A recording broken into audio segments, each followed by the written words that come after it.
All right, Anthony, another fight week. Nothing that is unfamiliar to you. This one does have some differences to it, though. Yeah. Yeah, I think so. What's on your mind going into this fight?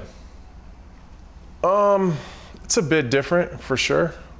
I think that I'm pretty unconcerned with winning and losing, to be honest with you. I don't know that I've thought about the result of the fight even once. I don't really care. I'm just here to, got a few things I want to accomplish, and I think if I do some of those things, I win, but if I do those things and don't win, I'm good with it. And that's obviously not normally the case, right? Like normally, how much are you thinking about the result? Almost always. That's usually, and I think that's what's hindered me at times. The only time I can recall not caring about the result was when I fought Gustafsson. Like I didn't really go there for a win. I was just had some personal things I was trying to exercise. Yeah, I don't know. It's kind of where I'm at. How does it feel to go into a fight week and not be caring about the result? To be honest, I don't want to be here. I would have rather flown in Thursday night, waited in Friday morning, and just fought and leave. I don't know. Sometimes this whole fight week thing is a big fucking circus. Like it's not real, you know? The basis of everything is the actual fight.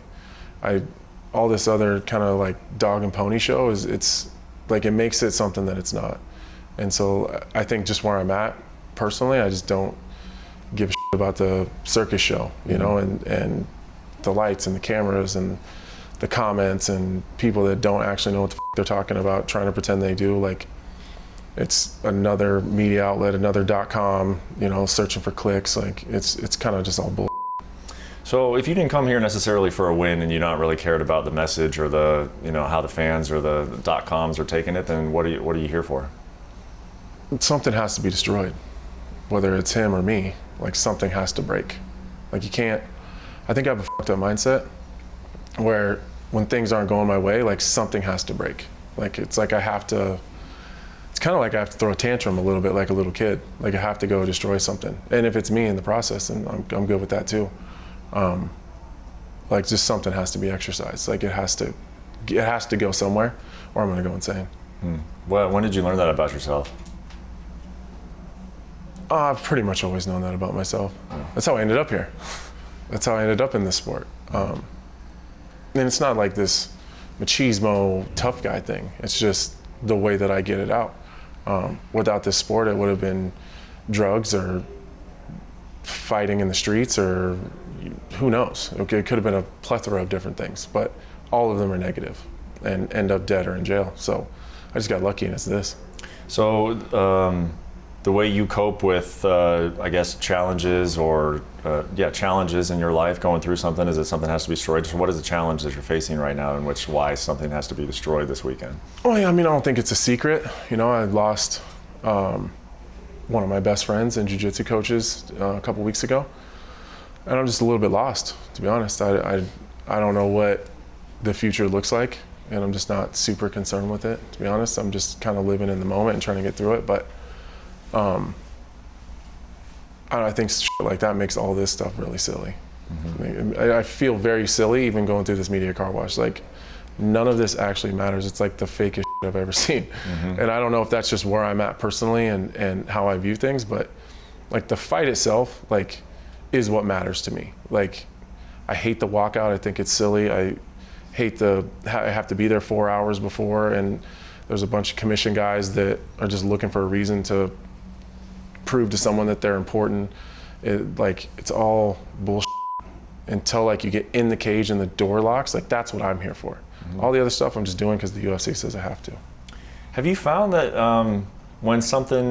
when you go through this process of destroying something, whether it's someone else or you in the octagon, does it give you the peace afterwards that you want? For a second, and then you just got to find the next thing. Like it's short-lived for sure, but even like a moment of peace right now would be worth it. So you kind of just been waiting for that Saturday night ever since you found out this news that you lost your friend? For sure. For sure. Just trying to get through it. And I get what you're saying about, going through and answering these questions about it, but in a way, it almost makes this fight. It does make this fight, even talking about this fight, it makes it more important than some of the others. I think, at least. Like, for me, for sure. So if you don't mind, I would love to know. Like, I know because you and I are, colleagues, and we spent some time together. But who is Scotty? Can you tell viewers why he was an important person in your life? Yeah, he was like he built the foundation on which I've been standing my whole entire career. I started training with Scotty when I was 17 or 18, maybe 18. And it was like, our connection was tight right away. So I've never lived as an adult without him. So I don't know what the future looks like. I don't know how long I stay here without him. Like, it just doesn't matter anymore. Like, it was always a wish of his that the career was winding down. Like, he didn't want me to do this much longer anyways. And so I don't know what the future looks like after Saturday night, but yeah, I've never really competed without him. I've never prepared for a fight without him. There's been one time I can remember not having him there, and it was because he had COVID really bad. Mm-hmm. And that week sucked, and I knew he was gonna be there when I got home, He's just like a big brother, he's like a mentor. It's not just fighting either, it was just life and parenting and being a husband and just being a better man. So yeah, I'm a bit lost. What do you think that's going to feel like? And I guess, well, first off, how has that felt then preparing for this fight? And then I'll ask you, what do you think it's going to feel like on Saturday? But in the preparations of this in the last few weeks, just feeling what you just described, mm-hmm. How has that been preparing for Saturday night? It's been awful. It's been awful. I cry every single time I'm driving to the gym, and then I pull my together and suck it up and walk in and do the work. I think everyone in the gym has kind of leaned into each other and training and I guess kind of wrapped their arms around me a little bit and just trying to get through this next big one. But yeah, it's been shitty. It sucks. If I have a decent session and typically he wouldn't have been there for that, I want to leave and call him and tell him about it, and it's just, there's no one to call. So yeah, it's been for sure. And I imagine it will continue to be it's always when you lose somebody. But Saturday night specifically, when you're it's your turn coming up on the card, how do you think you're going to be feeling differently because of this loss that you've had? I don't know. It could go one or two different ways. I don't know. I feel like Dominick Reyes is in such a terrible position right now. Because there's always a healthy bit of fear, I think, for people when they go into fights. And I don't have it at all. Because nothing Dominick can do to me is going to put me in a worse place than I am right now anyways. So I just don't know. We'll see, I guess. If you didn't have this fight on Saturday, and you kind of talked about it earlier, but if you didn't have this fight on Saturday, how if you were retired, if you had made the decision to retire a year ago? Yeah, I don't know, that'd be bad. It'd be bad. Because there's no outlet. There's at least no positive one, or one that doesn't come with consequences. Yeah, I don't know. That's why I never even consider not fighting. Yeah. I have to let it out somewhere. Do you want this to be you talk about Scotty, you let people know what Scotty was about, you kind of honor the memory of him, or is this just if you ask questions about him, you answer them, but you're not really trying to make him part of the public narrative of this fight? No, because I don't want people's sympathy. I don't want their fake sympathy. Sometimes I get text messages hey, sorry about your coach, and it takes everything to not flip the out. It was that's not what he was to me. That's something he did, mm-hmm. But that's wasn't the crux of our relationship. It was my guardian, So I really haven't talked about it at all until now, but I think when I get the opportunity, I'll be really proud to tell the entire world, standing there with Rogan and with his parents and his kids watching, so that they can see that, a million people just learned his name. I think that part of it's cool, but before, no, not really. When's the last time you walked into a fight where you weren't feeling fear at all, like you say you're feeling it this time? Gustafsson. Yeah. because I didn't go there to win either.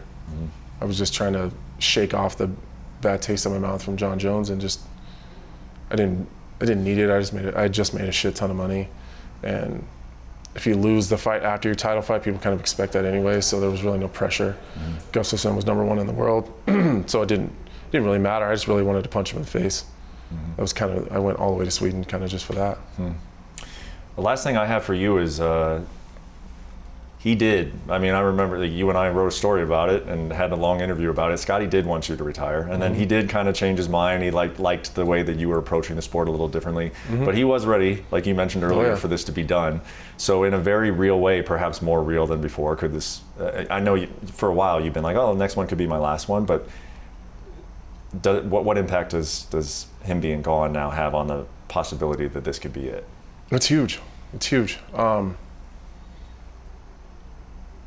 I've been saying like I got 3 or 4 left, and I definitely don't have 3 or 4 left. I mean, maybe that changes later on down the road. I don't know. But there's not too many more times I'm gonna do this without. I don't know how many more training camps I could do without him. Like the last 2 or 2.5 weeks have been rough enough as it is.